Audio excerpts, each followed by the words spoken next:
Doctor గారు మనం చూస్తూ ఉంటాం వివాహం అయిన తర్వాత చాలా మంది సంతానలేమితో బాధపడుతూ ఉంటారు.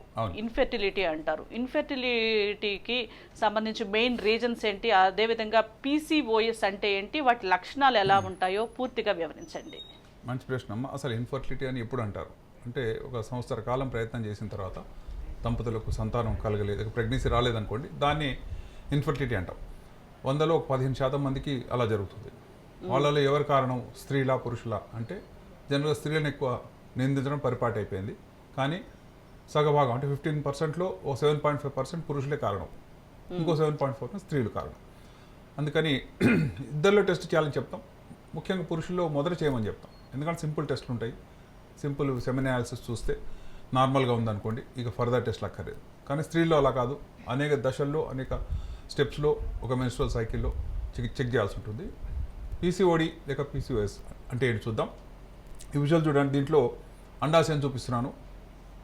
ప్రతి నెల మెన్స్ట్రువల్ పీరియడ్స్ స్టార్ట్ కాగానే అనేక ఫాలికల్స్ ఇండ్యూస్ అవుతాయి, ఒక 6 నుంచి 15. అందులో ఒకటి పెద్దదిగా ఎదుగుతుంది, దీన్ని డామినెంట్ ఫాలికల్ అంటాం.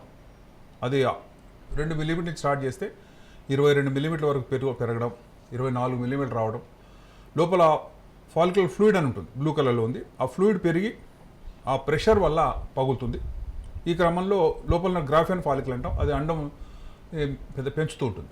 అది పరిపక్వత చెంది రెడీ ఫర్ రిలీజ్ అన్నప్పుడు ప్రెషరు బిల్డ్ అవుతుంది, దానివల్ల పగులుతుంది. పగిలినాక అది అండము రిలీజ్ అవుతుంది. అయితే ఇక్కడున్న రంధ్రం ఏదైతే వెంటనే మూసుకుపోతుందండి, ఎందుకంటే అండాశయంకి ఇక్కడ రంధ్రాలు ఉండవు.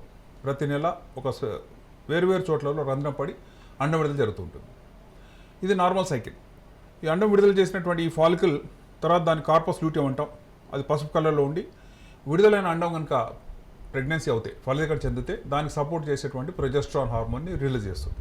అంటే ఒక నెలలో ఒక ఫాలికల్ మెల్లగా ఎదిగి పగలడము, అండం విడుదల చేయటం, అండం విడుదల అయిన తర్వాత కూడా దాన్ని సంరక్షించుకుంటూ ప్రెగ్నెన్సీ వస్తే దాన్ని కాపాడుకుంటూ ఉండడానికి చేసేటువంటి ప్రయత్నమే ఒక మెన్స్ట్రువల్ సైకిల్. ఇందులో హార్మోనల్ బ్యాలెన్స్ కరెక్ట్గా ఉండాలి, ఎందుకంటే ఈ ఫాలికల్ ఎదగడానికి అవసరమైనటువంటి ఎఫ్ఎస్హెచ్ అంటాం, ఫాలికల్ స్టిమ్యులేటింగ్ హార్మోన్. ఇది ఫస్ట్ హాఫ్లో అవసరం అండి.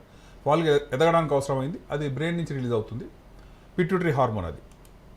ఇక్కడ చూద్దాం, నార్మల్గా ఉన్నటువంటి అండాశయం ఎలా ఉంటుంది, పీసీఓడి ఉన్నటువంటి అండాశయం ఎలా ఉంటుంది. కింద కనబడింది ఇది నార్మల్ అండి. అండాశయం స్మూత్గా సాలిడ్గా ఉంటుందండి. కేవలం ఎదిగిన ఫాలికల్ మాత్రమే ఒక క్యావిటీగా ఉంటుంది. అది పెరుగుతూ పెరుగుతూ ఉపరితల వైపు వస్తుంది, ఎందుకంటే పగిలినప్పుడు అండం విడుదల చేయాలి కాబట్టి అలా పైకి వచ్చి పగులుతుంది. కానీ ఇక్కడ చూస్తే ఇది పీసీఓడి అంటారండి, పాలిసిస్టిక్ ఓవేరియన్ డిసీజ్. ఇందులో ఏమవుతుంది, ఎదగాల్సినటువంటి ఫాలికల్ ఎదగదు, ప్రిమెచ్యూర్గా అది మురిగిపోతూ ఉంటుంది. ఏది కూడా ఒక 18 లేక 22 మిల్లీమీటర్ రావు, అన్నీ 12-14 మిల్లీమీటర్లు ఉండిపోతాయి.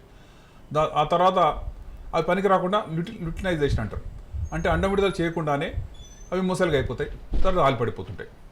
వీటిని ఈ సిస్టులు ఎలా ఉంటాయి అంటే అండాశయం యొక్క చుట్టూ ఉంటాయి, ఒక నెక్లెస్ లాగా రౌండ్ ఉంటాయండి. ఏ ఒక్కటి కూడా అండాన్ని విడుదల చేయలేదు, ఏ ఒక్కటి పెరగదు. ఇవి హార్మోనల్ యొక్క ఇన్ఫ్లుయెన్స్కి అవి రెస్పాండ్ కావు, కాబట్టి ఆ స్త్రీలో అండం విడుదల ఉండదు. ఎవరికైతే సిస్టులు ఉన్నాయో వాళ్ళలో అండం విడుదల ఉండదు. అంటే పీసీఓడి లేడీస్కి పిల్లలు కలగరు.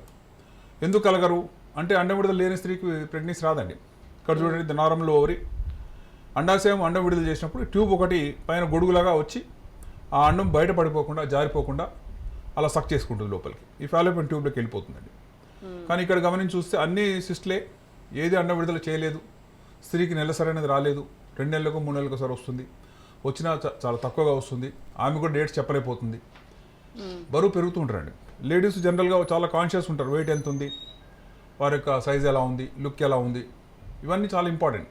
ఎందుకంటే అది కూడా యంగ్ లేడీస్లో వచ్చేటువంటి కండిషన్. ఇది పీసీఓడి అంటే లైఫ్ స్టైల్ డిసీజ్ అండి. ఇది ఒక జబ్బు కాదు, ఇదేమి ఇన్ఫెక్షన్ కాదు, ఇది తల్లిదండ్రుల నుంచి వచ్చింది కూడా కాదు. కానీ అండాశయం ఇలా ఉంటుందండి, నార్మల్గా స్మూత్గా ఉండవలసినది బాసలేటెడ్ అపియరెన్స్ అంటారు. అంటే బుడిపెలుగా ఉంది, అన్నిట్లో సిస్ట్ ఫ్లూయిడ్ ఉంది, ఎక్కడ అండం విడుదల అయ్యేటువంటి కెపాసిటీ లేదు.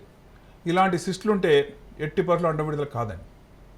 మొదట్లో మందులు వాడతాం, ఎందుకంటే వీళ్ళకు మెన్స్ట్రువల్ సైకిల్ రెగ్యులేట్ రావాలని చెప్పి నెలంతా కలిపి ట్యాబ్లెట్ ఇస్తాం. ఓరల్ కాంట్రసెప్టివ్ పిల్స్ అందరికీ తెలుసు, ప్రెగ్నెన్సీ వద్దనుకునే వాళ్ళు డైలీ ఒక ట్యాబ్లెట్ వేసుకోండి అని చెప్తున్నాం. దానివల్ల అండం విడుదల కాదు. అలా 2-3 నెలలు వాడిన తర్వాత 4వ నెల మళ్ళీ పికప్ అయి అండం విడుదల అవుతుందేమో, ఆ రెగ్యులారిటీ రెస్టోర్ అవుతుందని ఆశపడతాం. అలా జరిగితే సంతోషం, కానీ ఓన్లీ 30% అలా జరుగుతుంది, 70% జరగదు.